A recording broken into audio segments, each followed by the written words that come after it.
kira cukup bagus juga ya. Gedung baru FKM Undip ini anggarannya adalah, jadi sebenarnya juga ada desas-desus nih Bu. Di sini kita menghadirkan itu untuk memberikan mungkin klarifikasi mengapa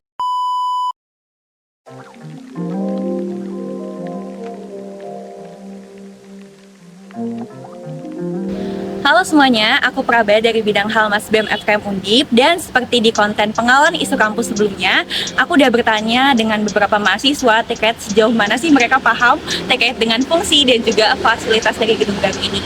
Nah, sekarang saatnya kita menghadirkan pihak dekanat untuk bertanya secara langsung terkait dengan sebenarnya apa sih fungsi dan juga fasilitas yang disediakan di gedung baru ini. Tonton selengkapnya di Duduk Bareng Dekanat Serba-Serbi Gedung Baru.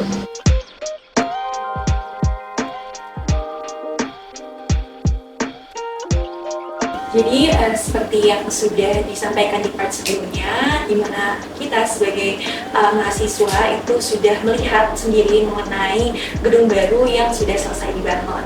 Di part sebelumnya juga, itu kami dari bidang Halmas sempat untuk bertanya-tanya dengan mahasiswa terkait dengan sejauh mana sih mereka paham mengenai gedung baru itu. Dan kali ini, di part kedua ini, kami mengundang Bu Apolina selaku dekan dua Fakultas Kesehatan Masyarakat untuk bisa berbincang bersama-sama dan menjawab pertanyaan-pertanyaan seputar gedung baru. Di sini sudah ada Bu Apolina. Selamat siang Bu Apolina. selamat siang.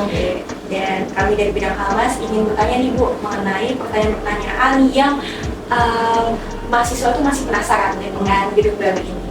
Ya. Jadi pertama-tama nih untuk pembangunannya sendiri Bu, berapa lama sih waktu yang dibutuhkan gedung ini untuk selesai dibangun? Ya, ya alhamdulillah gedung baru kan sudah jadi ya Dek ya, udah bisa dilihat bentuknya, saya kira cukup bagus juga ya. Ya, banyak untuk waktu juga ya. Sesuai dengan kontrak, jadi begini, yang pertama ingin saya sampaikan bahwa gedung baru FKM Undip ini anggarannya adalah dari universitas, ya, anggaran universitas. Kemudian sesuai kontrak itu tertulis bahwa pembangunan selama 240 hari. Jadi kalau dikonversi ke bulan sekitar 8 bulan, ya, 8 bulan. Dan kontraknya itu dimulai September tahun 2022. Ya, jadi tinggal 8 bulan ke depan gitu kan. Ya, saya kira. Berarti selama 240 hari atau 8 bulan Sesuai kontrak. Dan itu berjalan memang sesuai kontrak selama 240 hari itu selesai dibangun. Ya, alhamdulillah ya, hanya memang kadang-kadang kan ada kendala sedikit, jadi agak mundur sedikit, tapi masih dalam rentang yang sesuai dengan kontrak. Oke, mungkin ini juga salah satu pertanyaan yang paling banyak ditanyakan oleh mahasiswa adalah terkait dengan fungsi gedung baru itu sendiri, Bu. Nah, untuk fungsinya sebenarnya gedung baru ini apa sih, Bu? Untuk fungsinya itu yang pertama untuk layanan mahasiswa. Ya, jadi nanti kan ada layanan akademik, ada mungkin keuangan, itu semuanya ada di gedung baru. Kemudian juga ada display prestasi-prestasi mahasiswa. Kemudian ruang dekan, wakil dekan, prodi, seprodi, dosen, semuanya ada di situ. Ya, betul.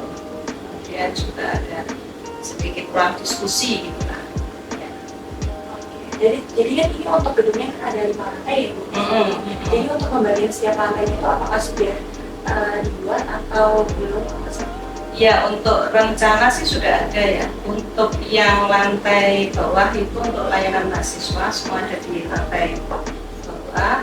Kemudian ada ruang pimpinan ya, kalau nggak salah saya juga tidak hafal betul ya, di lantai 2. Kemudian 3, 4 itu ruang kaprodi, pimpinan yang lain dan dosen. Lantai 5 itu ruang untuk kelas ya, tapi dengan kapasitas yang tidak terlalu luas sih, sekitar maksimal bisa 100. Oh, berarti cukup banyak ya, Bu, untuk 100 itu? Ya, itu tapi tanpa meja. Ya, kalau dengan meja sekitar 45-an lah. Baik. Berarti yang untuk gedung yang lantai 5-nya sendiri itu bisa diakses oleh mahasiswa untuk Ya. kegiatan mereka ya Bisa seperti dan itu. untuk kuliah, mungkin kuliah bersama atau apa gitu ya. Nah, sejalan juga dengan pertanyaan sebelumnya terkait dengan fasilitas yang disediakan di gedung baru itu ada apa sih Bu? Mungkin mahasiswa di sini lebih menekankan sama fasilitas yang sekiranya lebih baru atau lebih terbaru atau lebih lengkap atau yang sekiranya bisa digunakan oleh mahasiswa. Fasilitas apa? Kalau yang di gedung baru otomatis kan tadi ya ada lift pasti ya, karena kan 5 lantai ya. Lift, kemudian ada tangga ekonomi, ada tangga darurat, ada apar, ada CCTV, ada akses point, itu ya kurang lebihnya seperti itu sih selainnya gedung. Dan tadi ada apa untuk display prestasi-prestasi mahasiswa itu yang di lantai 1. Saya juga izin bertanya Bu terkait dengan ruangan atau ruangan kelas yang bisa dipakai oleh mahasiswa. Berarti kan Ibu sudah mengkonfirmasi bahwasannya ada ruangan kelas yang bisa dipakai oleh mahasiswa. Ruang ya, semacam kayak ruang bisa pakai ruang pertemuan untuk bisa diskusi gitu ya. Tapi kan memang tidak terlalu luas jadi mungkin ya hanya kapasitas sedikit. Kalau saya izin bertanya Bu, untuk jumlahnya sendiri itu ada berapa Bu? Apakah satu? Jumlah yang di lantai atas itu 1, terus saya lupa di lantai berapa itu ada lagi 1 tapi lebih kecil lah seperti ruang diskusi. Oke. Berarti ruangan diskusinya itu nggak cuma 1 tapi ada di beberapa lantai ya seperti itu. Iya, 2 lantai lah. 2 lantai. Lalu untuk jadi teman-teman mahasiswa ini gini Bu, karena kan melihat langsung nih gedungnya baru dan lebih besar dan juga ada 5 lantai. Mereka tuh bertanya apakah ada ruangan kelas yang sekiranya itu bisa dipakai, karena mereka mikirnya gini Bu, ini kan prodinya sudah nambah nih, dan mereka juga melihat kayak ruang kelasnya itu kadang suka terbatas jumlahnya. Dan di sini kita mengadakan itu untuk memberikan mungkin klarifikasi mengapa di gedung baru itu tidak ada ruang kelas yang sekiranya dipakai untuk bisa belajar maksudnya atau cuma disediakan untuk diskusi. Ya, jadi memang lantai gedung baru ini kan memang diperuntukkan untuk layanan mahasiswa dan semua dosen ya, itu sudah penuh sampai lantai 4 kan. Jadi memang tidak ada ruang kelas. Nah, yang tadinya ruang dosen, ruang prodi dan sebagainya itu kan nantinya bisa dipakai untuk kelas, gitu, untuk tempat-tempat kelas. Jadi kayak alih fungsi. Jadi walaupun tidak ada ruang kelas di gedung baru, tapi karena dialih fungsikan untuk ruangan kantor segala macam itu, jadinya kegiatan belajar mengajar itu bisa lebih efektif lagi di gedung yang lama. Iya, betul. Jadi sebenarnya juga ada desas-desus nih Bu. Jadi mahasiswa itu berpikir kalau misalnya di gedung baru itu akan ada laboratorium yang lebih, ya, istilahnya itu lebih besar dan juga lebih lengkap fasilitasnya. Itu apakah benar? Begini, untuk rencana kita lab yang lebih lengkap, itu rencananya itu alih fungsi dari gedung C yang tadinya ruang dosen. Jadi nanti kan dosen semuanya pindah ke gedung baru. Ruang gedung C itu kan semuanya ruang dosen ya, ada 2 lantai kan. Nah itu rencana ya insya Allah nanti untuk laboratorium pendidikan yang mungkin lebih bisa kita optimalkan istilahnya. Jadi alih fungsi dari gedung C itu untuk laboratorium pendidikan. Ya.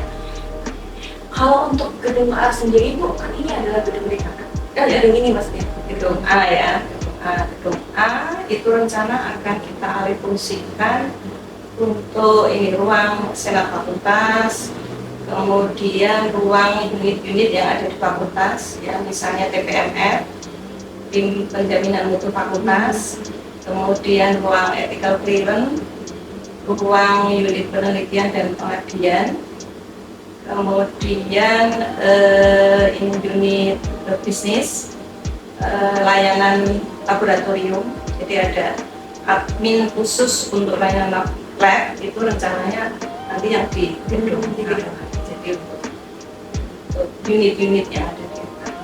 Dari unit-unit yang Ibu sebutkan itu unit baru atau Unit yang sudah ada, ya tetapi selama ini kan ada terpencar-pencar kita ya, ada ruangannya, ada yang di gedung C di lantai 1 yang PPMF itu yang dekat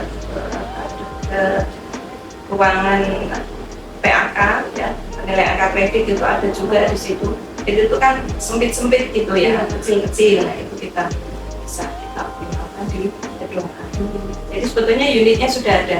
Seperti unit penelitian dan pengabdian itu ada di gedung D di lantai 3. Nah itu nanti kan bisa untuk kelas juga. Kalau untuk hall sendiri itu akan kita misalnya Bu? Ada. Jadi gedung lantai 5 itu bukan alih fungsi gedung alih gitu ya Mas. Oke, berarti gedung A untuk dialihfungsikan sebagai unit, kemudian gedung C akan dialihfungsikan sebagai laboratorium pendidikan, dan juga gedung itu nanti akan difokuskan kepada layanan mahasiswa, kemudian ada ruang dari dosen, fakultas, dan serta Nah, Ibu terkait dengan mungkin tadi kan kita sudah melihat mengetahui juga mengenai isi dan fungsi dan juga fasilitas yang ada di gedung itu.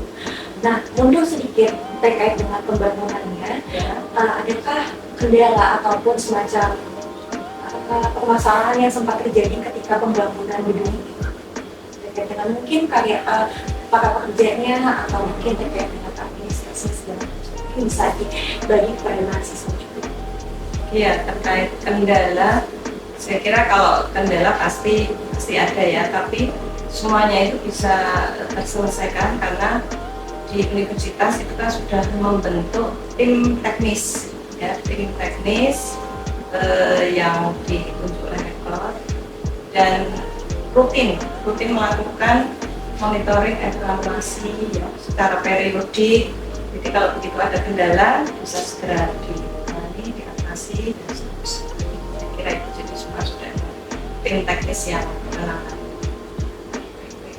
Dan untuk pembangunan gedungnya sendiri itu memang bertahap ya Bu? Maksudnya dari fakultas A, B, C itu atau gimana itu? Jadi kan kalau misalnya Mbak lihat ini kayak pembangunan terus nih, fakultas ini lagi bangun gedung, itu emang bertahap itu? Iya, bertahap. Jadi itu kan sesuai dengan rencana dari universitas ya. Jadi sudah ada perencanaan pembangunan mana nanti yang sesuai dengan anggaran dari universitas juga kan, nanti mana dulu yang akan dibangun, mana dulu bertahap, tidak bisa langsung semuanya bareng gitu kan. Tapi rencana untuk pembangunan bertahap dari semua fakultas ini memang udah lama banget ya? Ya, maksudnya yang untuk FKM ya tentunya kita juga mengusulkan juga sudah lama juga ya, tapi alhamdulillah ini terrealisir. Mungkin ada sedikit pesan untuk Ibu kepada mahasiswa mungkin untuk terakhir terkait dengan bagaimana seharusnya mahasiswa itu istilahnya menjaga gedung baru ini, misalnya ketika sudah disimpang Ibu untuk peresmiannya sendiri Bu, gedung baru ini. Rencana insya Allah peresmian bulan November ya Di. Jadi ini kita benahi, kita isi dengan reguler, kemudian juga tadi untuk akses poinnya dan sebagainya, CCTV itu masih kita benahi, insya Allah November lah saya berharap. November resmikan dan bisa dibuka untuk mahasiswa atau nanti ya kita lihat apakah bisa langsung difungsikan atau enggak, kita lihat juga baterainya udah nyala atau belum dan sebagainya, itu kan harus bertahap juga. Ya Ibu, mungkin terakhir untuk pesan kepada mahasiswa sekiranya karena gedung baru ini sudah jadi, baiknya mahasiswa itu tetap menjaga kesehatan. Ya, terima kasih. Jadi untuk semua mahasiswa ya saya kira kita perlu menjaga, terutama menjaga lingkungan, fasilitasnya juga karena Baru semua ya Bu ya? ya insya Allah sebagian besar baru, tapi mungkin ada beberapa juga yang pindahan dari yang lama yang juga masih bagus ya. Oke, mungkin mahasiswa juga sangat excited untuk melihat lift ya, akhirnya di FKM juga ada liftnya dan juga bisa dibanggakan juga ya, soalnya dari segi estetika sendiri teman-teman juga bukan sama teman-teman mahasiswa mahasiswa bahwa banyak yang suka dengan gedung baru itu. Iya, ya, saya perhatikan juga seperti itu. Misalnya ada yang selfie, Iya, depan di depan gedung gedung. dan sebagainya. Alhamdulillah lah kita syukuri. Iya. Berarti nanti untuk gedung-gedung selebihnya itu tetap seperti itu ya Bu? Tetap, tetap. Oh, oke. Ya, kita alokasikan mungkin nanti tinggal Dalamnya aja. renov seperti apa sesuai dengan kebutuhan. Oke, Ibu, sekian Ya. dari pertanyaan yang sudah saya sampaikan. Terima kasih banyak buat Bu Ina sudah Sama-sama. mau berbagi jawaban dan juga bisa sharing terkait dengan pengalaman dan juga terkait dengan semuanya soal gedung baru seperti itu. Iya. Kalau gitu teman-teman, jangan lupa untuk ditonton sampai akhir dan sampai jumpa di konten selanjutnya. Dadah!